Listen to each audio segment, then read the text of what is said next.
Hello, my name is Patricia Moore. I'm 44 years old and I live in Savannah, Georgia, a beautiful city with old trees and wide streets in the southern United States. Not long ago, everything in my world turned upside down. It all began when my husband Roger, or Rog as his friends called him, died in a car accident on the highway. Happened so fast like a blink. The police came to my door one rainy Tuesday morning to tell me the news. He had crashed on his way back from the fishing camp. That place he always went to but never took me along. For many years that camp was like a locked box to me, a special place, a secret spot, but only for him. I remember standing at my front door after the officers left, staring at nothing, trying to understand what they had just told me. The tears didn't come right away. I felt cold inside, like I was frozen. Roger was not a warm man, not gentle, not someone who held my hand. He was a man who liked things done his way, who wanted quiet at home, and who didn't talk much. Our life together had become like a robot's life. The same thing every day with no hugs. I got used to staying in the background, not asking where he went, not saying what I wanted, and not bothering him. Now that he was gone, I wasn't sure if I was crying for him or crying for the life I never had. Yes, I cried at his funeral. But deep inside what I really felt wasn't just sadness. It was confusion mixed with a strange feeling of freedom. Part of me felt bad for not being more upset, for not missing a man who had made me feel like a ghost in my own house for over 18 years. Roger was bossy.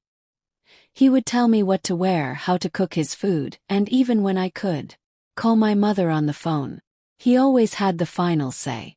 I was just a shadow in his perfect world. I never had a job outside the house. He always said we didn't need the money, that his job paid enough for both of us. But that meant I had no freedom, no choices, and no power. Every time I suggested something new, he would give me a look that made me feel small, like I had said something stupid. I disappeared little by little. And now, standing in his empty house, I started to hear something new. Inside me. Quietness. Not his angry quiet, but my own quiet. The quiet I had buried for so long. And for the first time I felt like this quiet wanted to say something. Roger owned a fishing camp by a river in the countryside, about an hour outside Savannah. He had bought it with money his father left him many years before we got married. From day one he told me it was his private place. Every weekend, sometimes even Thursday nights, he would pack his truck and drive out there. He said he needed time alone, that he was going fishing with his buddies, that it was a men's place. You wouldn't understand it, he'd say with a shrug, like it was obvious. He never invited me, not even once in all those years of marriage. First I felt hurt, then I stopped caring. I became the wife who stayed home, washed his clothes for Monday, and didn't ask questions. If I mentioned the camp, he would change the subject fast. If I said I wanted to see it, he would laugh at me. Over time, that place became a sign of everything he kept hidden from me. And without knowing it, it also became the key to everything I was about to learn about myself. The day he died, I knew I would go there eventually. Not for him, but for me. About 10 days after we buried him, I sat down to look through his stuff. I wanted to start cleaning out closets, throwing away old things, and getting rid of everything that reminded me of control and sadness. In a drawer in his desk, I found papers about the fishing camp, the ownership papers, electric bills, and receipts for repairs. Everything still had his name on it, which didn't shock me.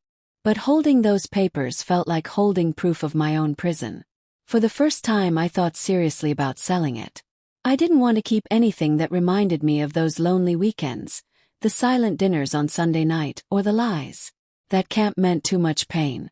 I planned to take the papers to a lawyer's office and start selling it as soon as I could. But before doing that, I felt a strong need to see it with my own two eyes. Not because I was curious about bad things, but because I needed to close that door myself. I didn't know what I would see there, but I knew I was ready to look. I left early one Saturday morning by myself. I packed a small bag with water, a sandwich, a notebook, and an old key I had found in the bottom of his toolbox. I didn't know if the key still worked, but I held it tight like it was a ticket I had finally received. The road to the camp was bumpy, with tall trees on both sides and no sound. With every mile my chest felt tighter. When I got there, I stopped in front of a wooden fence and turned off the car. My heart was beating so loud. There were no other cars, but something felt odd. The mailbox had new letters in it.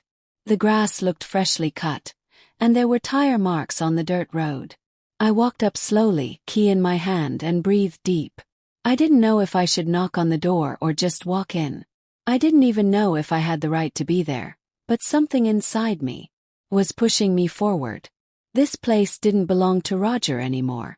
It was a place I finally could enter, and I was going to walk through that door. When I opened the main door, I couldn't move. There were towels hanging on a line outside, a box of children's toys by the porch, and the smell of soup in the air. This didn't look like a place that had been empty or locked up for days. It looked the opposite, like someone lived here, cooked here, and took care of it. The floor was swept. The kitchen counter had a vase with wildflowers, and a small tricycle was parked near the back door. All of this confused me so much. My first thought was that someone had broken in and was squatting here, but that didn't make sense. None of this looked messy or wrong. Instead, there was order, small touches, life. I stood still, scared to move. That's when I heard footsteps on the wooden floor, and a woman's voice calling out like she was expecting someone. Roger, I couldn't breathe. I couldn't talk. A voice wasn't calling for me. And suddenly, I knew this camp wasn't just hiding secrets. This camp was someone's home. I knocked softly, even though my heart felt like it was going to jump out of my chest. Less than 5 seconds later, the door opened slowly and a young woman, maybe 26 years old, stood there with a belly big and round from being pregnant. Her face looked shocked and confused, like she didn't understand why I was standing there. Her eyes looked at my face, my clothes, my hands, trying to figure out who I was. Before she could say anything, she asked carefully, "Can I help you?" In that second, I knew that what I was about to say would break something. I told her my name and then added in a steady but quiet voice, "I'm Roger's wife." Her eyes got big and her face changed completely. She stepped back and opened the door wider, still looking at me. She waved her hand for me to come in without saying a word and moved to the side. The inside of the camp was even nicer than it looked from outside. It felt like a real home, warm, lived in, and full of memories, and I walked through it like I didn't belong. I sat on a wooden chair while she sat on a couch across from me, still looking shocked. The woman, who said her name was Destiny Clark, couldn't stop staring at me with confusion and fear. Her hands shook a little as she put them on her belly, like she was protecting something precious from bad news. When I told her that Roger had died about 10 days ago, she gasped and covered her face with both hands and her eyes filled with tears. She told me she thought he was on a work trip and that he was coming back tomorrow. Nobody had called her. Nobody had told her anything. For her, he was still alive. She started crying softly, looking down at the floor. I handed her a tissue from my purse, and after a few minutes of sitting in silence, she began to talk. She told me she had been with Roger for almost 3 years. He had told her he was divorced, that he traveled a lot for his job, which is why he only came on weekends. He had helped her, protected her, and made her feel loved. I listened without saying anything, without reacting. Every word she said felt like a punch: another life, another woman, another home. And me, the invisible wife, didn't know what to say to her. I didn't want to yell at her or blame her because her pain was real, honest, and the same as mine. She had also been lied to, tricked, and hurt. She looked at me with tears in her eyes and said, almost whispering, "I didn't know he was married. I would never have been with him if I knew." And I believed her because there was no lie in her voice, only pain. She then got up slowly, walked to a shelf on the wall, and came back with a shoebox full of pictures. She handed it to me without speaking. Inside were photos of the two of them at a lake, at a diner, and even in the living room of this camp, hugging, laughing, looking like a real couple. I also found birthday cards he had signed, handwritten letters, and small gifts. All of this built a story I never knew existed. I felt a lump in my throat, but I didn't cry. I was too shocked to react. What I knew for sure was that this day would change everything because nothing I thought I knew was real anymore. Destiny told me she met Roger at a hardware store downtown when she was working as a cashier, and he came in one Saturday morning to buy fishing line. She said he was friendly, that he smiled at her a lot, and that after a few visits he started talking to her more. According to her, he was kind, polite, even funny. He talked about his job as a construction manager, his busy schedule, and how hard it was to find someone who understood his lifestyle. He never said he was married. He never said he had another life back in the city. As Destiny spoke, I felt something inside me quietly breaking. Every detail, every lie Roger had told so easily felt like a slap I couldn't see. She said that at first they only saw each other sometimes, just on random weekends, but after a while he asked her to be his girlfriend officially. They fixed up the camp together, planted flowers outside, and talked about starting a family. He promised her a future, a real relationship, safety, and she believed him just like I had years ago. The same words, the same hope. Two women, one big lie that lasted for years. Destiny took a small bag from a cabinet and showed it to me gently. Inside were tiny baby shoes, a rattle, and a yellow onesie with ducks on it. She said they had bought them together just 2 weeks before at a store in town. He was so excited. He talked about the baby like it was the most important thing in the world. He had promised to put his name on the birth certificate, find a bigger place to live, and even talked about getting married. It all sounded so real, so planned that it gave me chills. He had done the same thing before with me. I looked at her and saw myself years ago, also pregnant, full of hope, not knowing that the same man who promised me everything was building a nightmare behind my back. Destiny was broken, but she didn't understand the full picture yet. She still needed to realize that her story wasn't real either, that he just told the same story to different women. I didn't say anything. I just pressed my lips together, looked at the floor, and swallowed hard because deep down I also felt guilty for not seeing it, for staying quiet for so long, for not leaving sooner. Destiny picked up her phone and showed me recent text messages from Roger. They were sweet, loving, talking about baby names for the baby and plans for when he got back from his work trip. The last one was only 4 days before he died. "Can't wait to see you both," it said with a smiley face. She cried as she read it out loud, like she still hoped for some explanation, some answer, something that would make this nightmare that had just exploded in front of her make sense. I let her cry. I had no words of comfort to give her. She then showed me handwritten notes, receipts from restaurants, a small photo album of the couple. Everything Roger had refused to do with me in recent years, he had done with her. I even found an unfinished letter where he wrote that his life felt complete since he met her. I felt angry and empty at the same time. I didn't know if I should cry or scream, but I did neither. I just sat there looking at the pieces of a fake story while inside me everything slowly fell apart. I stayed quiet while Destiny cried in front of me, holding that phone like it could bring him back. I didn't know how to make her feel better. I had also spent nights crying over the same man, but for different reasons. What hurt me most wasn't the cheating, but living so many years next to someone who never showed me who he really was. I felt like my life had been a play where I only acted the part he gave me. And now I was finding out that I wasn't even the only actor in that play. We were two women fooled by the same main character. I didn't cry a single tear right then. Felt hollow, like there was nothing left inside me that could break. I had cried so much in silence during the marriage that now only tough skin remained. Hearing Destiny softly talk about her memories hurt me inside, because many of those words sounded familiar. I had heard them too long ago in the same loving tone. It was like watching my past reflected in her present. Two stories written with the same pen of lies. When she finally stopped crying, she looked at me with wet eyes and said, "I didn't know he was married. I promise if I had known, I never would have been with him." Her voice shook, but what I saw on her face wasn't guilt. It was shock. She was also a victim, just from a different side. She said sorry to me like her not knowing had been a betrayal. I nodded silently. There was nothing to forgive. Neither she nor I were guilty. The only one who created this mess was Roger. Destiny kept saying the same thing. I didn't know. I didn't know.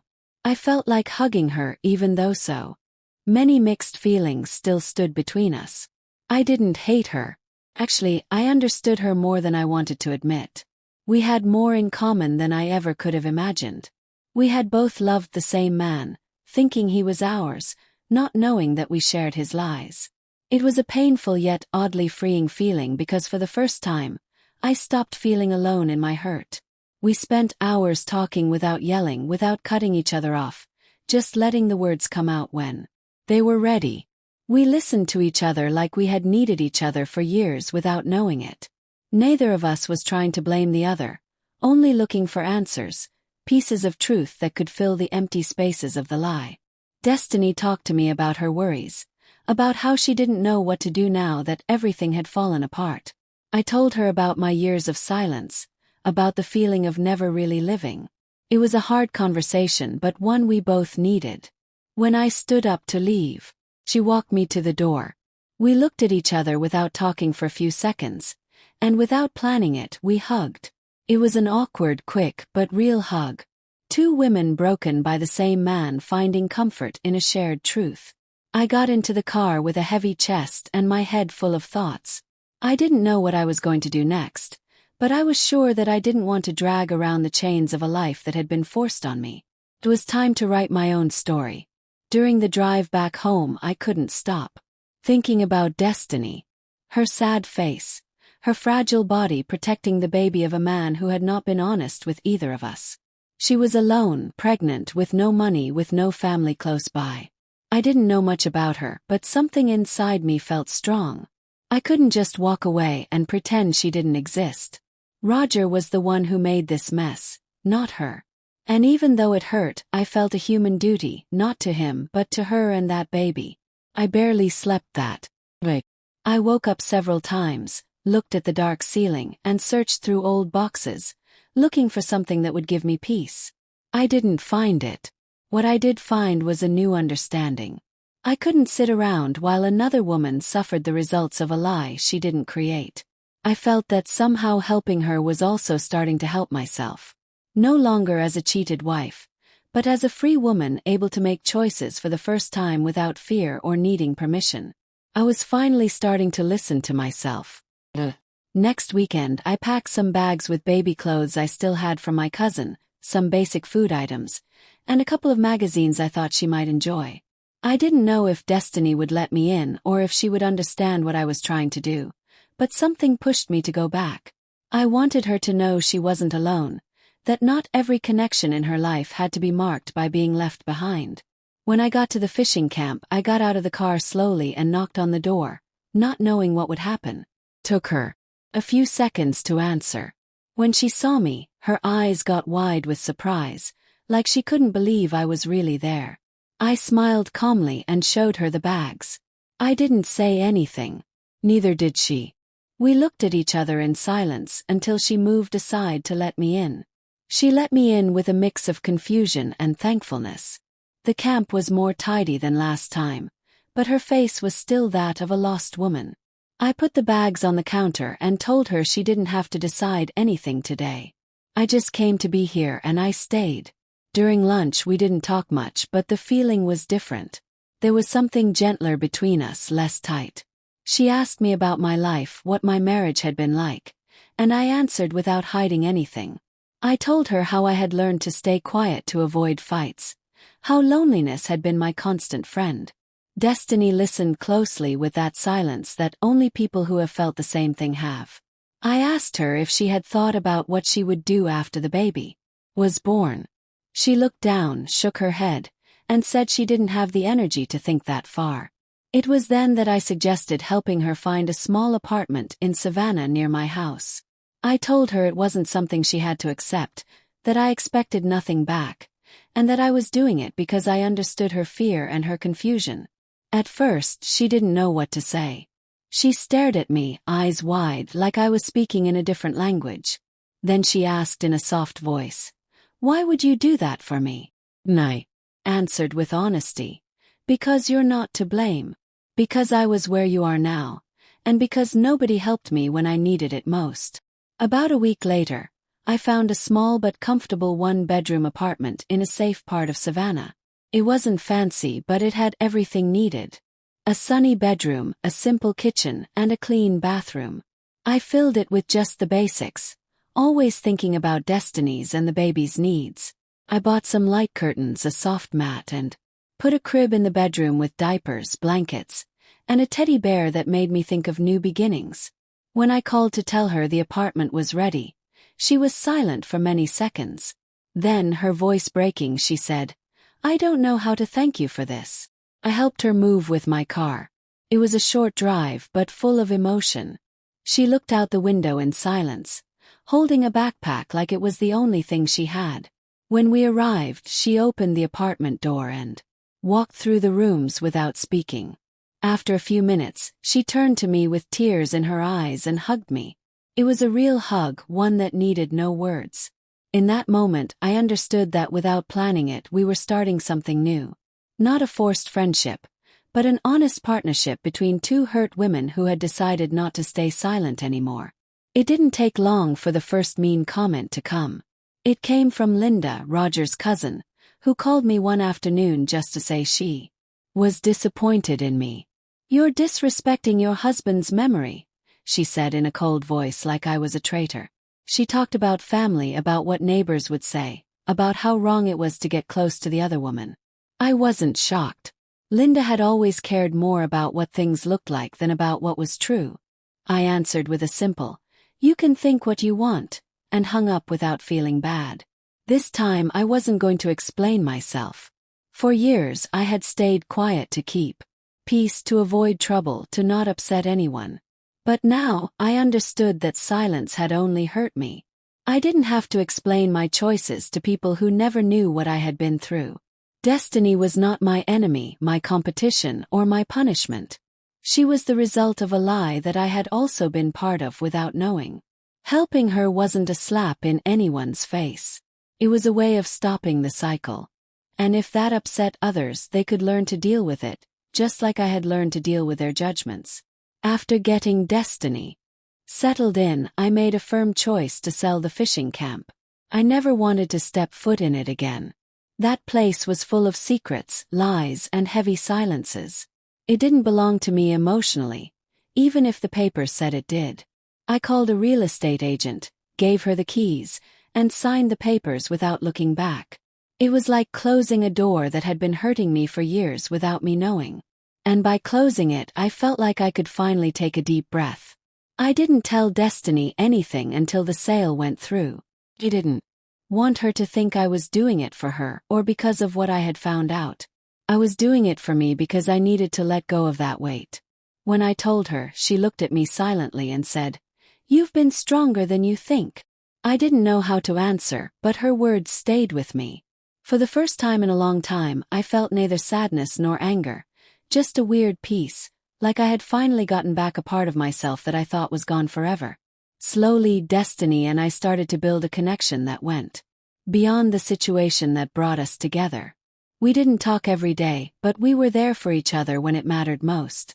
I went with her to several doctor visits, helped her with health insurance forms, and went with her to pick up a high chair that a church member had donated.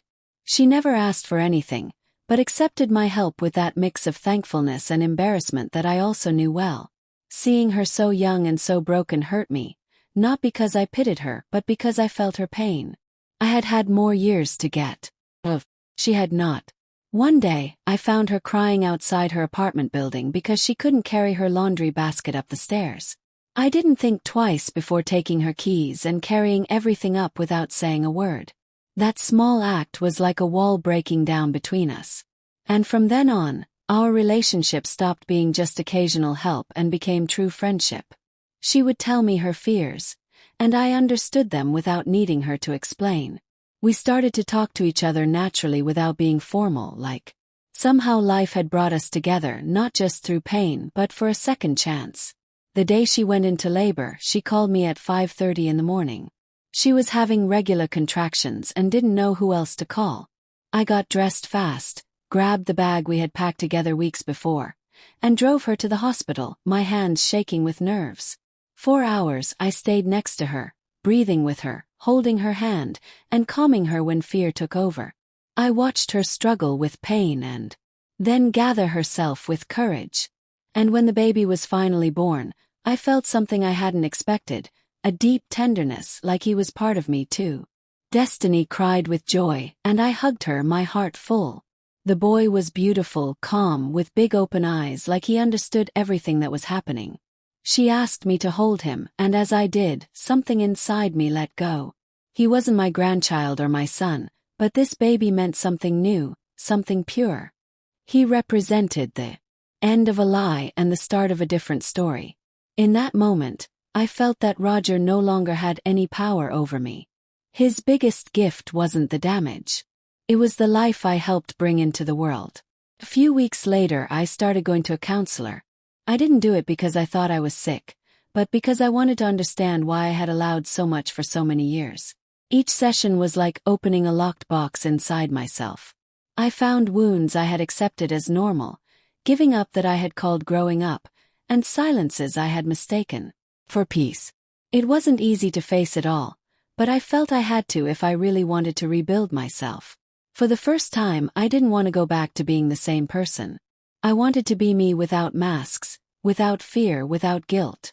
I started writing in a journal things I had never dared to say out loud. I remembered moments I had erased, looks that had hurt me, and words that still felt heavy. I cried some nights, but not out of sadness, but out of letting go. Healing hurt, but it hurt differently. It was a clean hurt without guilt. The past didn't hold me with the same strength. I was learning to let go of it, not to forget it, but to not let it control me anymore. One day, my counselor told me about a women's support group that met every Thursday evening at the community center downtown. I wasn't sure about going. I felt like I didn't belong, like it wasn't for me. But curiosity won, and I ended up walking into a room full of women of all ages, all with something broken inside. We shared stories, silences, tears, and most importantly, understanding. There, nobody judged, nobody interrupted, and nobody tried to have the worst story. For the first time in a long time, I felt like I fit in. I started talking slowly in short sentences, weighing every word. At first, I was scared nobody would understand what I had been through. But I quickly learned that many of them had gone through similar or worse things. I wasn't crazy or overreacting or weak. I was just a woman who had survived as best she could in a place that didn't let her grow. Those evenings became my safe place. I left feeling lighter, stronger, and clearer. And little by little, I started to rebuild myself from a new base. The truth. One evening, after one of those meetings, I sat on a bench outside to drink a tea I had bought to go. I was tired but peaceful, enjoying the quiet. That's when James Porter, a man with a calm voice and a gentle look, who was also leaving the center, walked up to me. He asked if he could sit down, and we talked for a while about the weather, books, and how hard it was to start fresh. He told me he had been divorced for 4 years, that he was also in counseling, and that he still found it hard to trust people. There was no flirting, just being present. For weeks we met on that same bench. Sometimes we talked, other times we just shared the quiet. He didn't ask for my number, make any promises, or try to push his way into my life. It was his peaceful way that made me let my guard down. I wasn't looking for anyone, but I wasn't shutting the door either. With him, I didn't feel like I had to explain or defend myself. He listened respectfully without trying to fix me, without judging my past. And for me, that was already real love, the kind that doesn't weigh you down. With James, I learned that love doesn't have to hurt to be real, that a kind touch can heal more than 1,000 empty words, and that daily respect is worth more than big promises. He didn't try to save me, replace what I'd lost, or take up a space that didn't belong to him. He simply stayed with patience, with kindness, with that way of being that asks for nothing. He supported me through my doubts and encouraged me to trust without pushing. And slowly I started to open my world to him. Not out of need but out of choice. There were no fireworks or grand moments, but there were looks that said everything. Shared teas and quiet walks by the river. It was a love that didn't come to fill empty spaces, but to walk next to me. For the first time, I wasn't scared of losing myself in someone else. Kept going to counseling. Kept building myself. But now I did it with company. James reminded me that the past doesn't decide what I deserve and that after the storm there can also be calm. A calm that doesn't make you numb but holds you. And that was new to me. When James asked me to marry him, he didn't do it on one knee or with fancy words. It was a normal afternoon while we were planting flowers in the garden. He looked at me gently and said, "We could make this official if you'd like." I didn't answer right away. I just smiled because deep down I already knew. We organized a simple ceremony in a small park surrounded by only a few people, but all of them important. There was no loud band or expensive gowns, just truth, sunflowers, and a quiet promise to care for each other without causing harm. Destiny and her son were there, sitting in the front row as part of my new story. When I saw her, with the child in her arms, I felt the circle close. This baby, born from a lie, was now growing up, surrounded by love, respect, and real presence. James took Destiny's hand at the end of the ceremony and thanked her for being there. I watched him silently, touched, knowing that not all men were like Roger. That wedding wasn't a fairy tale ending. It was a clear beginning without ghosts, without masks. Love didn't heal my wounds, but it helped me not to bleed alone, and that was more than enough for me. In time we had 2 more children, a girl with a brave spirit and a quiet, thoughtful boy. Watching them grow up in a place where love wasn't based on fear was my greatest success. I wasn't looking for perfection, just calm, balance, and truth. Destiny stayed a presence in our lives. She lived just a few streets away, and we saw each other often. Our children played together, growing up like cousins without shared last names, but with bonds stronger than blood. Longer lived with that constant worry of needing to please or the need to explain every choice. I had learned to choose without fear. Sometimes when I saw them running through the living room or laughing loudly in the yard, I thought about everything it had taken me to get there. It wasn't an easy path or a quick one or a painless one, but it was mine. Every step I took, even the shaky ones, moved me further away from a life forced on me and closer to a life I had chosen. I was no longer the woman who stayed quiet to avoid making waves. Now I was a mother, a partner, a friend, the owner of my own story. And even though I had scars, I was no longer ashamed of them. They were the map of everything I had survived. Sometimes on quiet nights, I think about Roger, not with anger or longing, but with a cold distance that doesn't hurt anymore. He was part of my life, yes, but he doesn't define it. He lied to me. He lied to us. And he left a trail of pain that took years to fade. But he also accidentally pushed me toward a freedom I never would have imagined. Forgiving him didn't mean saying what he did was okay, but letting go of what I didn't want to carry anymore. It was my way of breaking free from that shadow and walking toward my own light. Now I know what it is to live without fear, without pretending, without the need to fit into someone else's box. My house smells of fresh cookies, open books, and real laughter. I don't need fancy things to feel whole, just peace. Stopped looking for approval in the eyes of others because I learned to see myself in the mirror. This is me, Patricia, the woman who was invisible for years and now shines without permission. And if I've learned anything through this journey, it's that living is worth it. Even if it hurts at first, even if it costs you, even if you have to start over from nothing. Did you like my story? And which city are you listening from? Let's meet in the comments. If you like the story, you can support me by sending a super thanks so I can keep bringing more stories like this. Thank you so much for your sweet support. I'm looking forward to your comments on the story. On the screen you can see 2 new life stories that I highly recommend. There's so much more on JAMAL'S stories. Don't forget to subscribe. See you in the next life story. With love and respect.